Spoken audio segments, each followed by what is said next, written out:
Anthony March Jr. on PRLostGalaxy2014 with a brand new vlog on Power Rangers Dino Charge as I cover episode 7, Let Zords Sleeping Lie, and this is the first Dino Charge vlog I will do instead of like I did with my last 6 since the season began back last month in February. This is my first vlog without watching last week's episode, Let Zords Sleeping Lie.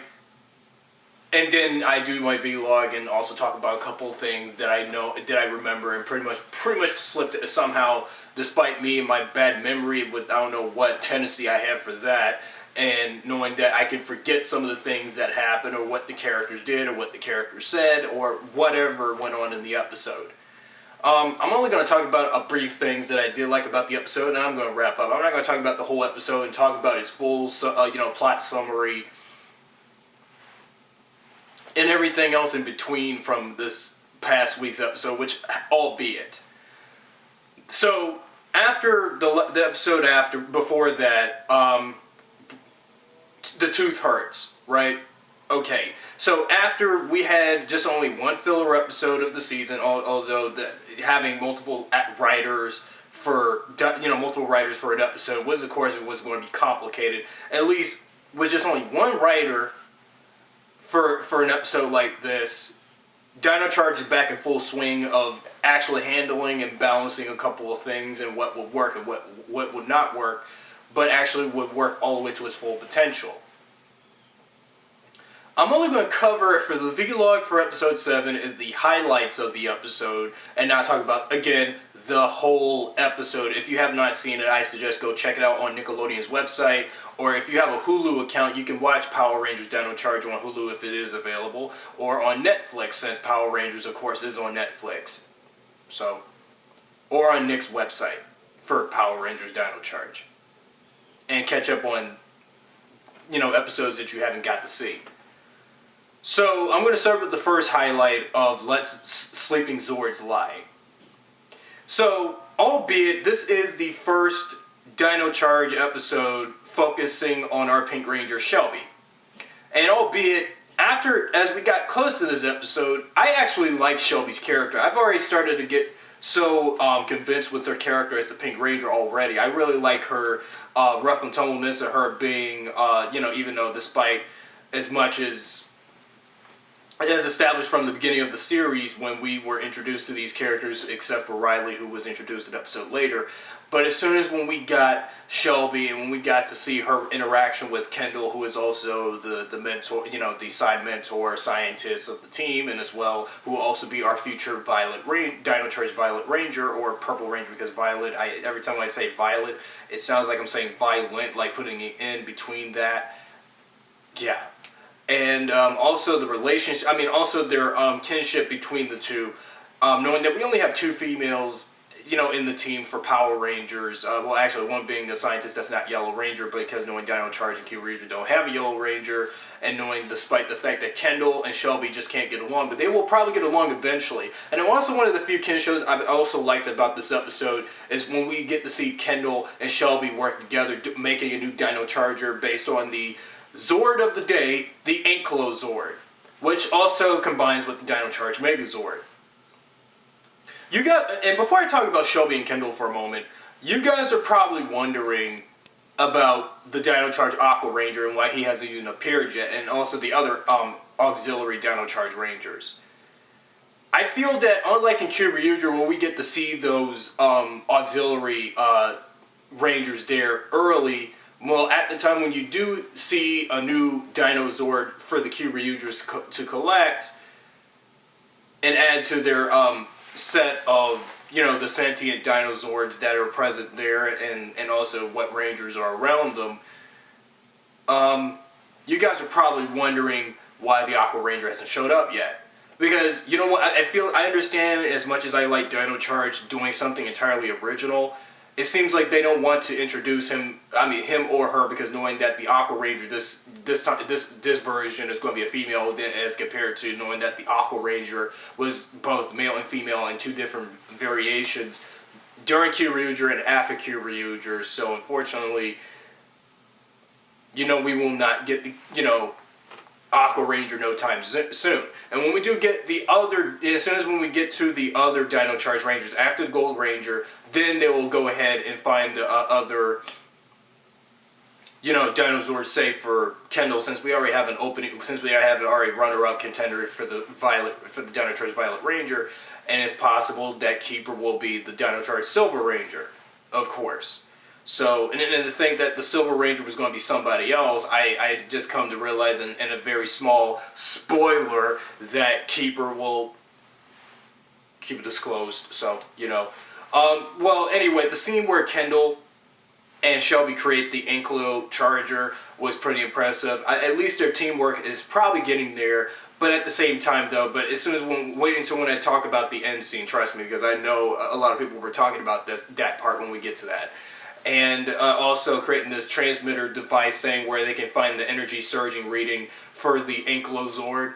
I really liked that scene. It's also something typical to like something back in Mighty Morphin Power Rangers when Billy would come up with a new invention, this and that, once in a while every episode. Yeah, that kind of reminds me of that. Then one of the other surprising scenes that caught me off guard was when the Rangers would find the location of the Ankilo Zord, when knowing they would discover he came straight from a big, you know, ground hole, looking like this is like Groundhog Day but for dinosaurs. And I forgot the name of the monster of this episode, but when I first saw him, when the Rangers encountered him on Morph, however, the Unmorph fight sequence is very good in this episode too, just like in the previous ones. The monster, you know, fires a stinger on Koda's back, causing him to go, you know, bananas, attacking his own teammates while he's under the, you know, the stinger control. Until, well, as the guys hold Koda down, Shelby takes the opportunity to, you know, take the stinger from Koda's back. You know, and to think this was supposed to be a Shelby episode, this episode would have been close to be a Koda-focused episode, because, you know, if the monster put that stinger behind his back, that would have been another Blue Ranger-focused episode where we can go ahead and establish Koda even further and further, but instead we're focusing on Shelby today, so, and this time. So, and another scene that I also liked about this, another moment from Sleeping Zords. I keep scrambling the name of the episode wrong. When we get to the part with Kendall fighting Poisandra and the Viveks and what's his face, I keep forgetting his name. You know, the scene where Kendall fights off a group of Viveks with the shovel that she was holding in her hand, you know, it's the same shot we've seen from the opening credits every time we see Kate Black Dwellers' name being shown in the credits with the main Ranger cast and such during the opening credits. Though, seeing Kendall fight, now this was an early tease, we've seen this before, we've seen a glimpse of that in the opening credits already, right? Okay, so, and then as we get to the actual thing here in this episode, this is the first instance we'll see her fight. But, you know, despite her being a scientist, has little to no experience of fighting as a Power Ranger yet, it's going to take time for Kendall to motivate herself with the fighting and, you know, how to, you know, train and fight like a Ranger. And we'll probably see some of that later on. Trust me. I mean, we dealt with that with a couple of Rangers or future-to-be Rangers in, you know, past seasons, especially during the Disney era, where we had someone who was a tech assistant for the Rangers to later become a Ranger, him or herself. So there you go. And this is what Dino Charge is doing the same and doing in the exact repeat. The original Zord footage of the Ankilo Zord, now especially when Shelby morphs up into the Pink Ranger and falls into the cave that the Ankilo Zord is in, what again about my issue with the CGI? Has the CGI in this series yet just improved, or is it just still looking like cheap looking CGI? I don't know. But anyway, the American Zord footage of the Ankilo Zord is pretty good, but if only if it looked at more in such resemblance as his Kyoryuger counterpart, because, you know, in that Kyoryuger version, you know, in that Kyoryuger uses both, you know, miniatures of the Zords and as well as CG models of them in action. But it's just the way how Saban tends to make the CGI effects in today's Power Rangers look shoddy and cheap. I was expecting the CG effects to look more impressive, despite the fact, yeah, it's a kid's show, we get it. Now, the Rangers' Megazord battle with what's his face. I keep forgetting his name. Instead of me starting this vlog first, and then I should have just rewatched the episode again, and then come back and talk about the name of the monster, bring him up later. The Megazord battle with the that was good. Such whatever. I just want to get to the part about the hilarious ending, of course, because I don't want to spend all 20 minutes talking about this episode, but theoretically I would like to talk about the ending, and then I'm going to talk about Kendall and Shelby in general, and then that's it. Because as much as I can forget, and knowing my memory is a little bit vague at times, a little bit, and certain one time when at times when I think about certain things, and when I remember watching or hearing about it, I have to put it all memorized and organized. But when I don't do it, it messes up the video. I mess up as well. I understand people like myself can make bloopers and blunders when I do the same thing. For the first time in Power Rangers history, that out of all the jokes and humor that we had throughout the show's history, I would never thought that the joke that they made at the end of this past episode, that as soon as aside from Kota drawing a wheel that his grandfather from his ancestry ever created, knowing that it's kind of bizarre to hear that Kota's great grandfather was the one who invented the wheel, and I was like, okay, but again about Kendall and Shelby, but as soon as when Kendall gives Shelby a gift regarding of her favorite dinosaur, which of course Shelby's favorite dinosaur has always been the Triceratops as established to her character, but as soon as when Kendall gives Shelby that pink gift box, Shelby opens it up and finds out, as soon as she looks at this and she wonders, what is this, and it looks like a giant stone rock, until Kota tells him it's prehistoric poop.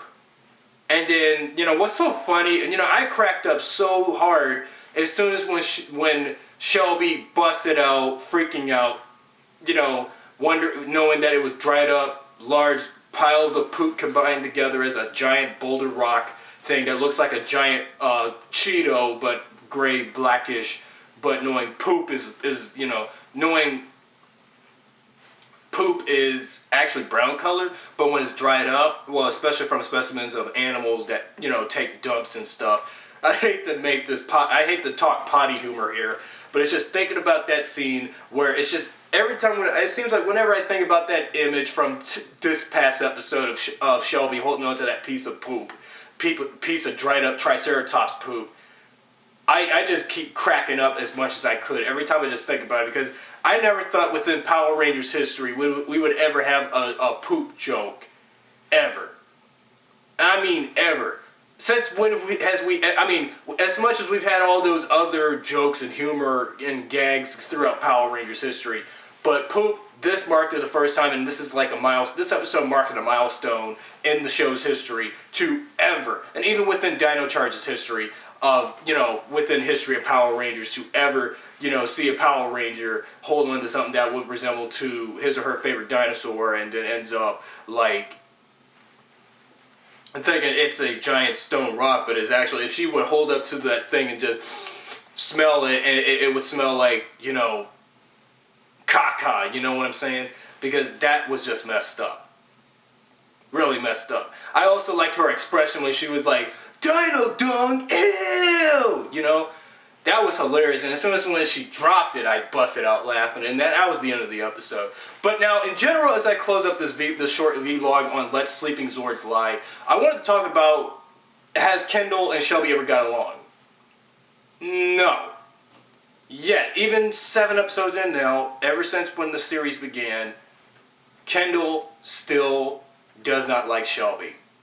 But once when Kendall becomes the Purple Ranger, Violet Ranger, whatever, she'll probably change her attitude and change her ways with Shelby. All because she knows that as much as Kendall I mean, not Kendall. Well, as much as Shelby works for Kendall and is her waitress of the Dino Bite Cafe and all, Kendall still sees Shelby as a very incompetent, you know, waitress and all. And also, even Kendall thinks that Shelby doesn't make a good Pink Ranger. Just because Shelby found the pink energem doesn't mean she doesn't deserve to be the Pink Ranger. Well, how would you like to... Now, suppose that Shelby was the scientist and Kendall was the one that was the Pink Ranger, and Shelby was like, you know, she doesn't like Kendall because she's the Pink Ranger. But but those things will change eventually as soon as we get to future episodes later on, knowing that Kendall, when she becomes the Violet Ranger, then Shelby will have somewhat an attitude problem about it, and knowing that whatever the issue is with that, so... And I'm also hoping that one day in future episodes that Kendall will find the purple,